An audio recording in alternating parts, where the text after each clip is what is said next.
छोटी सी शबरी मैया जब बाल्यकाल में इनका विवाह सुनिश्चित हुआ, ढेर सारे पशु इनके पिता ने बांध कर रखे। मैया ने पूछा शबरी जी ने कि ये पशु क्यों लाए गए हैं? मैया ने कहा, शबरी जी की मैया ने बोला कि तुम्हारे विवाह में इन पशुओं को मारकर भोजन पकाया जाएगा और वही बारातियों को दिया जाएगा। शबरी मैया ने विचारा, मेरे कारण इतने निर्दोष जीव मारे जाएंगे, ऐसे विवाह से अच्छा तो आजीवन मैं कुंवारी रहूं। सारे पशुओं का बंधन खोल दिया और शबरी जी भाग चली। जैसे पशु बंधन से खुले, पशुओं ने मानो दया दृष्टि से देखा और कहा, शबरी आप आज हमें बंधन से मुक्त कर रही हो, हम भगवान से प्रार्थना करेंगे वो आपको आकर बंधन से मुक्त कर दे। शबरी जी भागकर घोर जंगल में चली गई जहाँ मतंग ऋषि का आश्रम था। अब क्या करूं, कहाँ जाऊं, कैसे करूं? तो उन्होंने सेवा करना शुरू किया। अर्धरात्रि में ही शबरी मैया कभी फूल की डलियां रख दें, कभी लकड़ियां काट कर गट्ठर बना कर रख दें, पत्तल दोने आदि सजा कर रख कर अर्धरात्रि में ही चली जाती थी।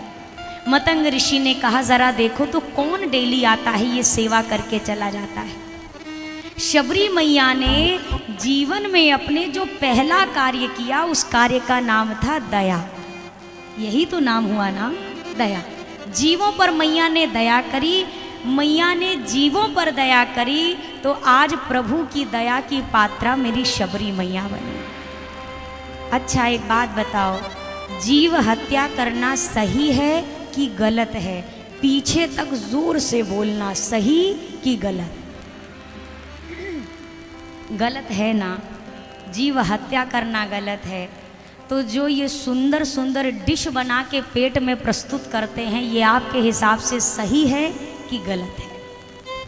क्योंकि हमने आते हुए रास्ते में बहुत शॉप देखे, बहुत सारे दुकान देखे। तो दुकान है इसका मतलब हम जैसे ही कुछ लोग होंगे जिनकी वजह से वो दुकान है। कोई बाहर से तो दूसरे ग्रह से तो आदमी नहीं आते होंगे, होंगे तो हमारे आपके मध्य के हम होंगे, हमारे जानने वाला कोई होगा, कोई हमारा मित्र होगा, कोई पहचान का होगा, कोई पड़ोसी होगा। तो हम जैसे लोगों के कारण ही तो ये जीव हत्या हो रही है। अच्छा, खुद जीव को मारना गलत है कि सही है?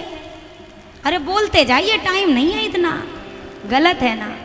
और हमारे कारण अगर कोई और जीव को मारे, अब सही है कि गलत है? अरे उत्तर दीजिए, अब भी गलत है कि नहीं है? हमारे कारण किसी जीव की हत्या हो, ये सरासर गलत है भैया, सरासर गलत है। हम कई बार कहते हैं निवेदन करके कि भैया आप जब स्मशान घाट कभी गए हों किसी की अंतिम क्रिया में, स्मशान घाट से जब घर आते हैं तो पहला काम क्या करते हैं? स्नान करते हैं। क्यों करते हैं? मुर्दे को छूकर आए हैं, यही कारण है ना, मुर्दे का स्पर्श किया तो आप स्नान करते हैं। अच्छा, और जब अपने पेट को ही आप स्मशान घाट बना लेते हैं, अब आप कहाँ स्नान करने जाएंगे? 144 साल वाला 40 कुंभ भी अगर नहाएंगे ना तो अब उद्धार होने वाला नहीं है, जब पेट ही स्मशान घाट बना है। अच्छा, हमने एक और तरीका देखा, आदमी खा लिया और खाने के बाद सोचता है नहा ले शुद्ध। अरे कहाँ से ग्रंथ निकालते हैं आप? ये किसकी रचनाएं हैं कि भैया पेट में खा लिया, मंजन कर लो, ब्रश कर लो, ब्रश कर लो, टंग क्लीनर कर लो, नहा लो शुद्ध। और जो पेट में मछली रानी घूम रही है उसका क्या करेंगे आप? अरे कहाँ की गलत फहमी में है। कोई कहेगा केश धो लो तो सारी शुद्धता, बाल धो लो शुद्ध। इस लक्षण वाले को केवल यमराज शुद्ध कर सकते हैं, ना कोई मंत्र, ना कोई ग्रंथ, ना कोई संत। ऐसी विधि और ऐसी मानसिकता वाले को केवल यमराज शुद्ध करते हैं। और एक बात, आदमी बहुत चालाक है, आदमी कहता है मंगलवार को नहीं खाएंगे, उससे क्या होगा? अच्छा, मंगल को क्यों नहीं खाएंगे? इतनी दया क्यों है जीवों पर? मंगल को ही। अब कहेगा मंगल पे जीवों पे दया नहीं है, बजरंग बली की गदा के ठुकाई से डर लगता है, इसीलिए मंगल को नहीं खाएंगे। अच्छा, तो बुधवार को बजरंग बली अपना गदा किसको दे देते हैं? अब क्या होगा? बुधवार को उनका दिन नहीं आता, बुधवार को एकदम अंतर ध्यान, मतलब गोस्वामी जी जिसके लिए कह रहे हैं चारों युग प्रताप तुम्हारा, मतलब चारों युग में आपका प्रभु प्रताप है, वो बजरंग बली बुधवार को नहीं देख रहे। मतलब मंगल को खाएंगे नहीं, बाकी सोम से रवि तक कुछ छोड़ेंगे नहीं। हमको गधा भी खिला दो, हमको कुत्ता भी खिला दो, हमको बकरी खिला दो, बैल खिला दो, सुअर खिला दो, अब अरे जितना हो आदमी खा ही लेता है। अब टेढ़ा मेढ़ा मुंह बनाने की आवश्यकता नहीं है, मांस वो भी है, मांस वो भी है। मुंह तो ऐसे यहाँ लोग बना रहे जैसे लग रहा है मुर्गी कोई फ्रेश मांस है और वो हमने जो कहा वो कुछ गलत है। क्यों? उसका मांस मज्जा नहीं है क्या? वो मलमूत्र त्याग नहीं करती क्या? उसके अंदर हड्डियाँ नहीं होती क्या? अरे कैसी बातें कर रहे हैं? आपके हिसाब से धर्म अधर्म चलेगा क्या? धर्म अधर्म की अपनी परिभाषा है, अपना विधान है। और एक बार हमने ये चीज़ कई बार कहा भी, शायद आपने लाइव में सुना भी हो। यही हम मिथिलांचल का ही क्षेत्र था, हमने कथा गाई तो हमने यही प्रसंग बोला, तो वो मिले हमें दूसरे दिन। उन्होंने कहा दीदी हमने सब छोड़ दिया, अगली कथा में सब छोड़ दिया। हमने कहा बड़ी कृपा। बोले बस अंडा खाते हैं, अब कुछ नहीं। हम कहा भाई साहब हमार खोपड़ी तो अब तुम मत ही खाओ, जो आपको खाना है आप खाइए, हमारा कार्य बोलने का है, स्वीकार करना ना करना। आदमी वैरायटी देखता है, हम सिर्फ मछली खाते हैं, हम सिर्फ अंडा खाते हैं, हम सिर्फ जूस लेते हैं। ओहो कितना शाकाहारी हैं आप। आपका उद्धार करने तो साक्षात गंगा मैया आएंगे भागीरथी जी के साथ। मत रहिए गलतफहमी में, किसी और को नहीं आप अपने को ठग रहे हो, क्योंकि आप ना आस्तिक में हो ना नास्तिक में हो। एक बार को नास्तिक का भी हो जाएगा कि भैया ये तो पापी ही है, आस्तिक का भी हो जाएगा कि भैया ये तो चलो धर्मात्मा है। हम बीच वाले बिन पेंदी के लोटा कहाँ जाएंगे, ना हेरी के रहेंगे ना ओहरी के रहेंगे। इधर गलतफहमी, हम तो पूजा करते हैं, और इधर खाने से बनाने से। और एक बात, आप इस गलतफहमी में भी मत रहना, हम थोड़ी ना मारते हैं, वो तो दुकान वाला मारता है। एक बात समझिए, किसी भी जीव को मारने वाला, उसको बाजार में मारने के लिए बेचने वाला, उसको बाजार में खरीदने वाला, उसको अपने रसोई में लाने वाला, उसको रसोई में पकाने वाला, और उसको बैठ के खाने वाला, और उसको बिठा के खिलाने वाला, ये सब के सब एक बराबर के जिम्मेदार हैं। इसमें से कोई एक भी 1% का कम ज़्यादा गुनहगार नहीं है, सब एक बराबर के। अब माताएं ये ना सोचे हम क्या करें, हम नहीं खाते पर पति देव को खिलाना पड़ता है। बिल्कुल आप जिम्मेदार हैं, आप 100% जिम्मेदार हैं। आपके यहाँ अगर कोनो महीके में शादी पड़ जाए और पति देव नाक रगड़ ले, तुमको नहीं जाना है, जो तांडव घर में रचेगा। अरे एक बार और तांडव कर दीजिए, हम नहीं बनाएंगे। कम से कम इस तांडव से किसी का भला तो होगा। क्या आपने अपने घर पे अपनी जिद कभी नहीं मनवाई है अपने पति देव से? 1000 जिद मनवाई होगी। हम ये कह रहे हैं तो करो, चाहे झगड़ा हो लड़ाई हो। अरे एक बार और लड़ लेना, हमरे कहे से लड़ लेना, हमारा नाम लगा देना। बॉर्डर क्रॉस करते ही तो वैसे भी हमसे नहीं भेटाने वाले हो। तो समझिए मेरी बात, गलत का साथ मत दो, सही के साथ रहो, आपके साथ सदैव सही होगा। शबरी माँ ने केवल जीव रक्षण किया पहला कार्य, और आगे का देखो क्या विधान बनता गया। मतंग ऋषि मिल गए, मतंग ऋषि प्रभु धाम को जाने लगे। शबरी मैया कहती हैं प्रभु आप चले जाओगे तो मैं कैसे रहूंगी? मतंग ऋषि ने कहा शबरी चिंता मत कर, मैं जिस भगवान के यहाँ जा रहा हूँ न पुत्री, तू चिंता मत कर। शबरी तुझे भगवान के द्वार पर नहीं जाना पड़ेगा, एक दिन वो भगवान स्वयं चलकर तेरे द्वार पर आएगा। तू कहीं मत जाना, तू यहीं पर प्रतीक्षा करना। ये शबरी मैया बाल्यकाल में जो ऋषिवर से मिली, युवानी बीत गई, बुढ़ापा आ गया। कहते हैं शबरी मैया की लगभग 77 वर्ष की आयु हो गई है। गुरुदेव जब गए, शबरी तेरे घर राम आएंगे, उसी दिन से शबरी मैया ने प्रतीक्षा शुरू कर दी। गुरुदेव ने कहा है तो क्या पता राम जी आज ही आ जाएं। आज से तैयारी शुरू, राहों में पुष्प बिछाती है, कंदमूल फल लाती है, आसन सजाती है, जल भर कर रखती है, आज मेरे राम आएंगे। सुबह से शाम हो जाती है, रघुनाथ नहीं आते, फिर कहती है कोई बात नहीं, कल मेरे घर जरूर आएंगे। करते करते बचपन बीता, युवानी बीती, बुढ़ापा बीत गया, और 77 वर्ष की शबरी मैया हो गई हैं। झुकी कमर से अभी भी वही सेवा, पुष्प चुनना, राहों में बिछाना, आसन लगाना, भोग तैयार करना, सब चीज शबरी मैया। और रोज सुबह सुबह बैठ जाती है डेयरी पर, आज तो रघुनाथ आएंगे। और बड़ा सौभाग्य है, आज शबरी जी को भी राम मिले रहे हैं और आज अयोध्या को भी राम मिले हैं। आज ही तो मिले ना, आज रामनवमी है, आज ही तो प्राप्त हुए ना हमारी सरकार। और अभी तक तो भैया हमने रामलला को तंबू टेंट के भीतर ही अपना जन्मदिन मनाते देखा, पर ये दूसरा वर्ष है कि हमारे रामलला अपने भव्य मंदिर में विराजमान होकर अपना जन्मदिन मना रहे हैं। ये आप सभी सनातनियों के लिए बहुत गौरव का विषय है, इस बात को याद रखिएगा। अपनी एकता में कोई कमी ना आने दीजिए, अपनी अखंडता में कोई कमी ना आने दीजिए। प्राण चले जाएं तो चले जाएं, अपने धर्म से पीछे मत हटिएगा। जिस जीवन में धर्म ना हो वो जीवन भी किसी काम का नहीं होता है। थोड़ी एकता दिखाई तो राम विराज गए, थोड़ी और दिखाओ तो शिव और कृष्ण के भी विराजने में समय लगने वाला नहीं है। अगर चाहिए तो एकता तो दिखानी पड़ेगी। आज शबरी मैया कह रही है, शायद त्रेता में भी ऐसे ही कहा होगा शबरी मैया ने। आप सब मेरे साथ कहिएगा, बड़ा प्यारा दिन है आज, तो सबको मेरे साथ गाना है। ओ मेरी झोपड़ी के भाग आज खुल जाएंगे, राम आएंगे। मेरी झोपड़ी के भाग आज खुल जाएंगे, राम आएंगे। मेरी झोपड़ी के भाग आज खुल जाएंगे, राम आएंगे। मेरी झोपड़ी के भाग आज खुल जाएंगे, राम आएंगे। राम आएंगे, आएंगे, राम आएंगे। राम आएंगे, आएंगे, राम आएंगे। ओ राम आएंगे, आएंगे, राम आएंगे। आएंगे, आएंगे, राम आएंगे। ओ मेरी झोपड़ी के भाग आज खुल जाएंगे, राम आएंगे। मेरी झोपड़ी के भाग आज खुल जाएंगे, राम आएंगे।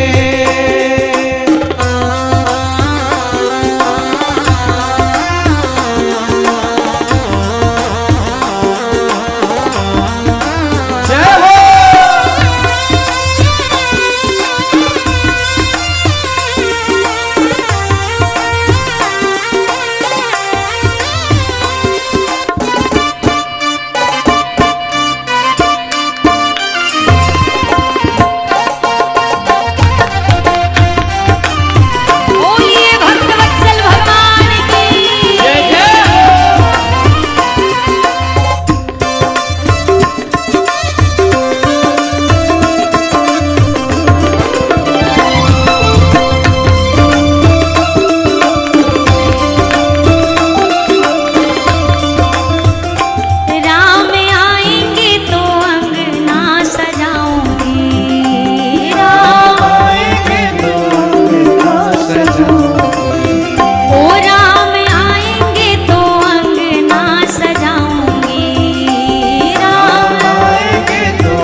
मैया कहती थी आज राम आएंगे, आज राम आएंगे, आज राम आएंगे, और आज वो दिन आ गया कि शबरी के राम आ गए।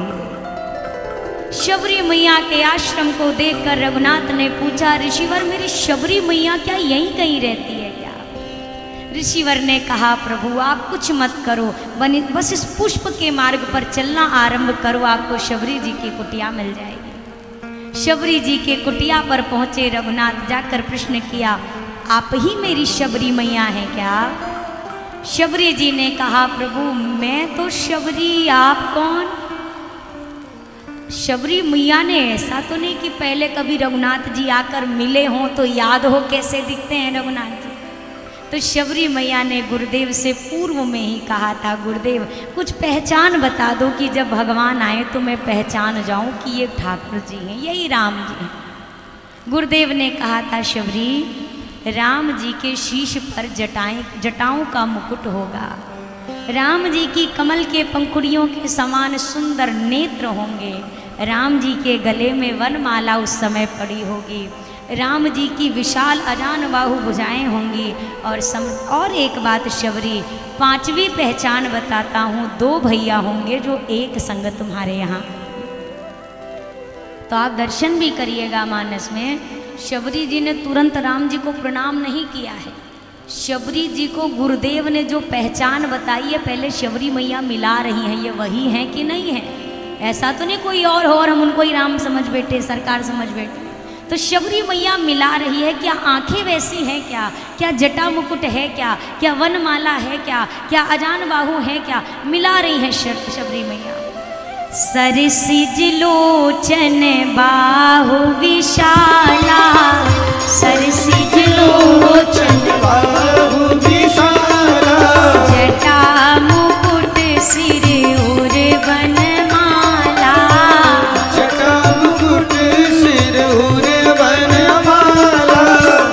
मैया ने एक एक मिला लिया। हाँ नेत्र भी वैसे ही हैं, हाँ मुकुट भी है जटाओं का, वनमाला भी है, विशाल भुजाएं भी हैं, 4 तो बिल्कुल वही हैं जो गुरु जी ने कहा था, एक और मिल जाए तो यही मेरे प्राणधन रघुनंदन है। गुरु जी ने कहा था 2 भैया होंगे, तो मैं इनसे पूछूं तो ये साथ वाले इनके कौन लगते हैं? मैया ने कहा, नाथ ये आपके बगल में जो है ये कौन है? राघव जी ने कहा, माई मैं हूँ रघुराई, ये है मेरा छोटा भाई। जैसे शबरी मैया को पक्का हुआ ये दोनों सगे भाई हैं। अब शबरी मैया, श्याम गौर सुंदर 2 भाई, श्याम गौर सुंदर 2 भाई, शबरी परी चरण लपटाई, शबरी परी चरण लपटाई, यही विधिया स्तुति कराऊं तुम्हारी, विधिया स्तुति करूं तुम्हारी, अधम जाति में जड़मति भारी, अधम जाति में जड़मति भारी। शबरी मैया कहती, अरे प्रभु मैं तो बड़ी बावली हूँ, भगवान से आपकी पहचान तो पूछी गुरु जी से, पर ये गुरुदेव से पूछना भूल गई, भगवान आएंगे तो स्तुति कैसे करूं? मुझे तो नहीं आती आपकी स्तुति, मैं अनपढ़ हूँ ना, अज्ञानी हूँ। प्रभु अधम ते अधम, अधम अति नारी, 3 मह में मति मंद अघारी, मैं मति मंद हूँ, अधम में भी अति अधम हूँ, मुझे आपकी स्तुति गाना नहीं आता, मैं कैसे स्तुति करूँ? रघुनाथ जी ने कहा, मैया तू अपने आप को अधम कह रही है। अरे मेरी शबरी मैया, एक बात आज मेरी ध्यान से तू भी सुन ले और ये चराचर जगत सुन ले। कह रघुपति सुनो भामिनी बाता, कह रघुपति सुनो भामिनी बाता, मानो एक भगति करनाता, मानहु एक भगति करनाता। मैं इस संसार में एक ही संबंध को मानता हूँ मैया, जिसका नाम है भक्ति का संबंध। मैं दूजा कोई संबंध नहीं जानता। आपके पास यश है, वैभव है, धन है, समृद्धि है, कुल है, नाम है, रूप है, मैं नहीं मिल सकता, लेकिन अगर भक्ति है मैया तो राम तुम्हारा है। मैं केवल भक्ति का संबंध मानता हूँ। ये रुपए पैसे धन दौलत जाति पाति ये मुझे नहीं वश में कर सकती, मुझे केवल भक्त की भक्ति वश में कर सकती है। तूने कहा तुझे मेरी स्तुति करनी नहीं आती, कोई बात नहीं माँ, मेरी स्तुति तो बहुतों ने की है, पर एक बात कहूँ, आज अगर शबरी अपने राम की स्तुति नहीं कर पा रही, तू कहती है तू अनपढ़ है अज्ञानी है। अरे मेरी भोली मैया, तूने नहीं पढ़ा, तू नहीं गई है ज्ञान अर्जन करने, पर तेरा राम तो गुरुदेव वशिष्ठ के यहाँ पढ़ा हुआ है ना। अगर आज शबरी राम की स्तुति नहीं कर पा रही है, कोई बात नहीं, आज ये राम अपनी शबरी मैया की स्तुति करेगा। नवधा भक्ति गाई रघुनाथ ने। ये नवधा भक्ति कोई शबरी माँ को उपदेश नहीं दिया जा रहा है, 9 भक्तियाँ तो उनके अंदर पहले से विराजमान है। ये 9 भक्ति शबरी माँ की स्तुति में मानो रघुनाथ ने गाई है। आप भी मेरे साथ इस नवधा भक्ति का गान करिए, सभी लोग गाइए। प्रथम भगति संतन कर संगा, प्रथम भगति संतन कर संगा, दूसर रति मम कथा प्रसंगा, दूसर रति मम कथा प्रसंगा, गुरुपद पंकज सेवा, तीसरी भक्ति अमान, चौथी भक्ति मम गुण गना, करई कपट जिगान, मंत्र जाप मम दृढ़ विश्वासा, मंत्र जाप मम दृढ़ विश्वासा, पंचम भजन सुवेद प्रकाशा, पंचम भजन सुवेद प्रकाशा, छठदम शील विरति बहु कर्मा, छठदम शील विरति बहु कर्मा, निरत निरंतर सज्जन धर्मा, निरत निरंतर सज्जन धर्मा, सातम सम मोहिमय जग देखा, सातम सम मोहिमय जग देखा, मोते संत अधिक करि लेखा, मोते संत अधिक करि लेखा, आठम जथा लाभ संतोषा, आठम जथा लाभ संतोषा, सपने हूँ नहीं देखई परिदोषा, अपने नहीं देखे परिदोषा, नवम सरल सब सन छलहीना, नवम सरल सब सन छलहीना, मम भरोस ही हर्ष न दीना, मम भरोसा ही हर्ष न दीना, नौमहु एकहु जिनके होई, नम हुए कहु जिनके हुई, नारी पुरुष सचराचर कोई, नारी पुरुष सचराचर होई, सोई अतिशय प्रिय भामिनी मोरे, कोई अतिशय प्रिय भामिनी मोरे, सकल प्रकार भगति दृढ़ तोरे, सकल प्रकार भगति दृढ़ तोरे। 9 भक्तियों का यह सुंदर यहाँ पर राघव जी ने उच्चारण किया। 9 भक्तियों का जो विवेचन किया रघुनाथ ने, अंत में कहा हे मैया, 9 में से एक भक्ति भी जिसके भीतर हो वो मुझे अति प्रिय होता है। तेरे अंदर तो 9 की 9 भक्तियाँ विराजमान हैं।